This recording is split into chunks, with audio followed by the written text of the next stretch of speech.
Hai, assalamualaikum. Kembali lagi ke channel YouTube Kina NRL. Di video kali ini saya akan membagikan resep bagaimana cara membuat bugis ubi jalar yang super lembut dan legit. Daripada berlama-lama, yuk tonton dan simak terus video ini sampai akhir ya. Langkah pertama, di sini saya bakal bikin unti kelapanya dulu. Siapkan 175 gram gula merah,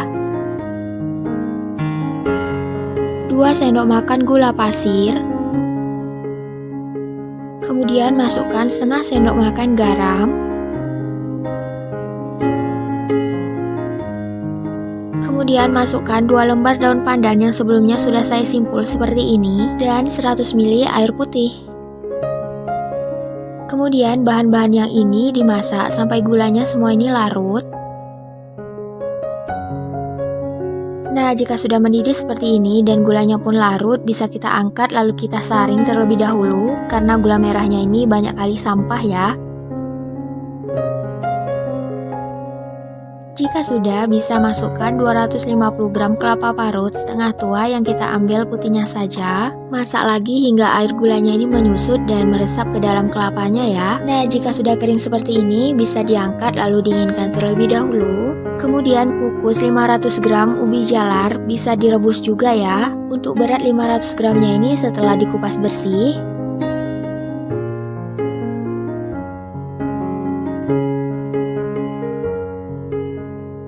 Nah, jika ubi jalarnya sudah lembut seperti ini, bisa kita angkat lalu kita masukkan ke wadah. Lanjut, ubi jalarnya ini dihaluskan. Untuk cara penghalusannya ini sesuai selera, mau menggunakan apa aja, mau pakai blender atau chopper juga silahkan. Jika sudah lembut, masukkan 1 bungkus santan kara.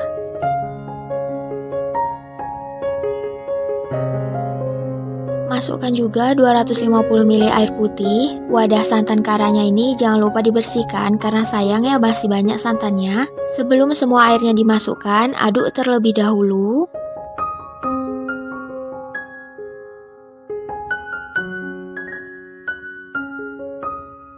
Kemudian masukkan 1 sendok teh garam.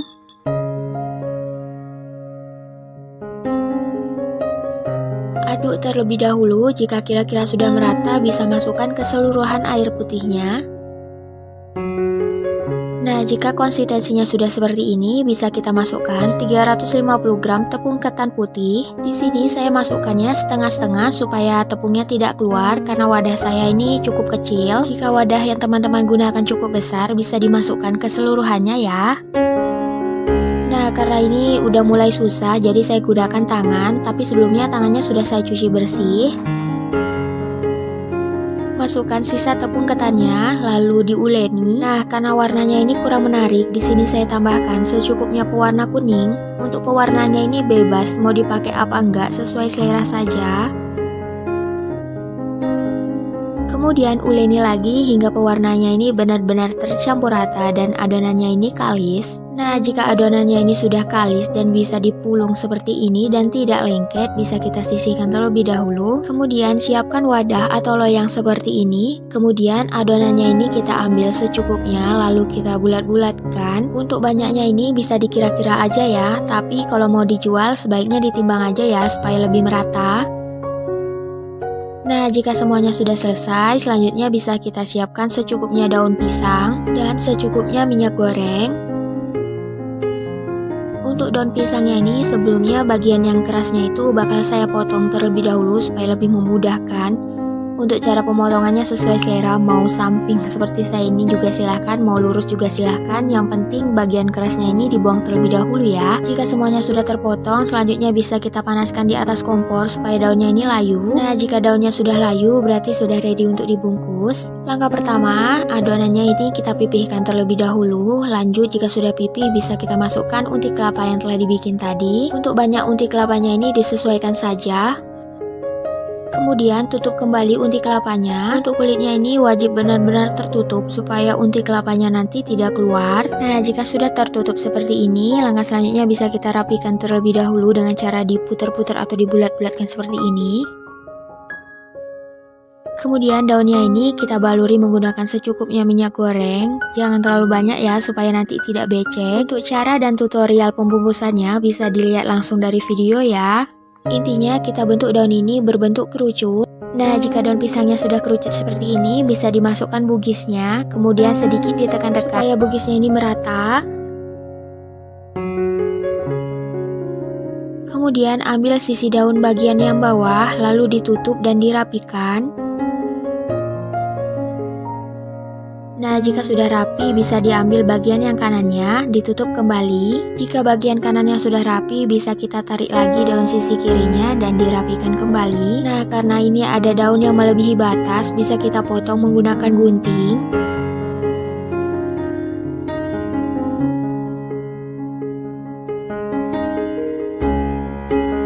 Karena bagian daun yang ini cukup panjang, bisa kita potong sedikit. Kemudian daun yang ini tuh kita lipat sesuai dan ratakan dengan sisinya. Nah, jika daunnya sudah dilipat seperti ini, bisa dimasukkan ke bagian sisi yang berlubang ini. Nah, jadi deh, gampang kan? Lakukan hingga semua bugis terbungkus ya. Nah, untuk teman-teman yang nggak punya daun pisang dan nggak mau ribet bungkusnya, bisa kita pakai alternatif lain menggunakan cetakan seperti ini. Untuk cetakannya ini sebelumnya kita baluri menggunakan secukupnya minyak goreng. Langkahnya itu sama seperti yang pakai daun tadi, sebelumnya dipipihkan lalu dimasukkan unti kelapanya dan dibulatin atau dirapikan kembali. Tapi adonannya ini lebih banyak karena cetakannya itu lebih besar daripada yang daun tadi ya. Nah, jika sudah rapi bisa langsung dimasukkan ke dalam cetakannya, lalu ditekan-tekan supaya merata. Nah, ini udah siap. Untuk yang bungkusan daun pisangnya saya dapat 25 biji dan dicetakannya 5 biji. Kemudian masukkan dan susun bugisnya ini di dalam kukusan.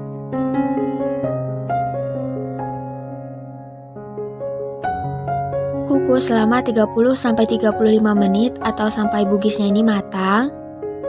Nah, jika sudah matang bisa diangkat lalu dinginkan dan bugis ubi jalar pun siap disajikan. Yuk sama-sama kita review yang dari cetakan dan dari daun pisangnya ini. Pertama-tama kita review yang pakai cetakan. Yang untuk cetakannya ini sebenarnya simple banget, asli simple banget. Tapi untuk harum daunnya itu ya bener-bener gak dapet karena gak pakai daun pisangnya. Untuk teksturnya ini lembut dan legit banget. Asli nih, lihat dari video. Tergiur nggak sih? Untuk rasanya udah pasti enak banget. Dari kulit bugisnya itu ada manis dan gurihnya, dan undi kelapanya itu manisnya pas. Kalau saya itu lebih milih yang pakai daun ini karena rasanya itu ya sama, cuman lebih harum yang pakai daun. Kalau di tempat saya namanya ini bukan bugis tapi koci. Selalu ada di setiap hajatan atau untuk kumpul keluarga dan doa tahlilan gitu. Untuk teman-teman yang suka dan tertarik gimana rasanya, yuk cobain resep ini ya. Di video kali ini saya akan membagikan resep cemilan yang super simple. Pertama-tama di sini saya sudah siapkan 250 gram kelapa parut yang saya ambil bagian putihnya aja. Kemudian beri 1 lembar daun pandan. Kemudian masukkan 500 gram ubi jalar. Ini beratnya setelah dikupas bersih dan dicuci bersih ya. Untuk ubi jalarnya itu sendiri bebas mau pakai yang orange ataupun yang ungu. Kukus selama kurang lebih 15-20 menit atau sampai ubi jalarnya ini lunak atau empuk.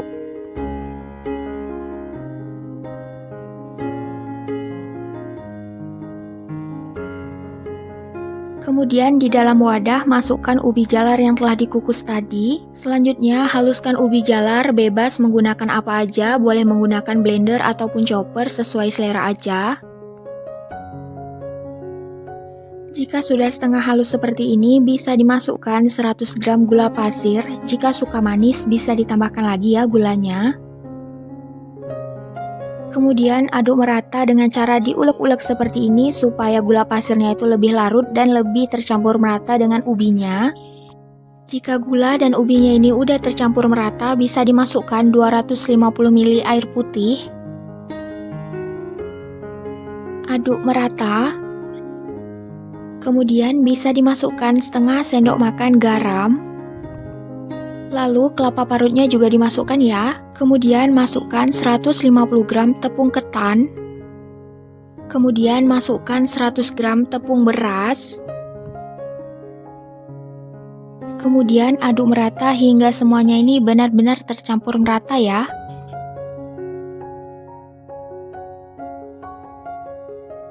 Selanjutnya di sini saya sudah siapkan beberapa lembar daun pisang yang sebelumnya sudah saya panaskan terlebih dahulu di atas api kompor supaya daunnya ini lebih layu dan mudah dibentuk serta tidak mudah sobek ya. Kemudian bagian keras pada daun pisangnya itu bisa digunting terlebih dahulu supaya nanti kuenya itu tidak lengket. Sebelumnya daun pisangnya ini bakal saya baluri menggunakan secukupnya minyak goreng. Balur minyak gorengnya ini jangan terlalu banyak supaya nanti hasilnya itu bagus dan tidak basah. Kemudian baluri minyaknya ini cukup di bagian ujung daunnya aja, jangan sampai ujung ke ujung ya. Jika sudah dibaluri dengan minyak, kemudian bagian ujung daunnya ini dibentuk segitiga seperti ini. Kemudian rapikan dan bagian bawahnya itu ditarik lagi ke bagian atas sampai berbentuk segitiga juga. Kemudian ratakan kembali. Jika sudah seperti ini, adonan kuenya ini udah bisa dimasukkan ya. Masukkannya itu jangan terlalu banyak supaya nanti tidak melebar.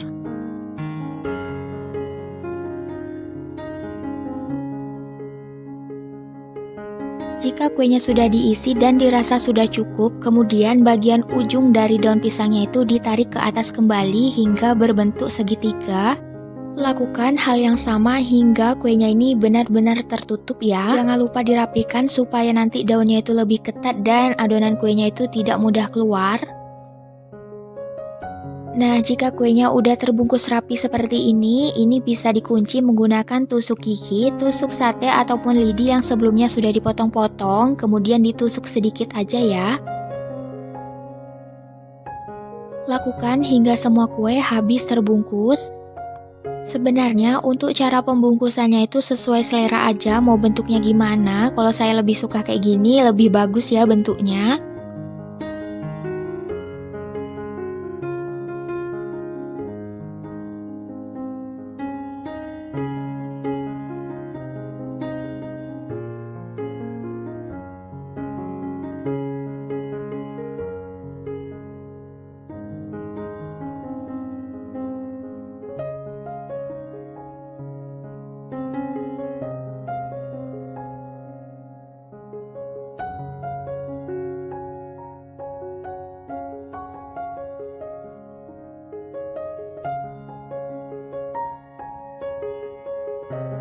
Kalau semua kue udah terbungkus rapi, langkah selanjutnya di sini saya bakal panaskan kukusan. Kalau kukusannya ini udah panas atau airnya udah mendidih, ini kuenya bisa dimasukkan ke dalam kukusan.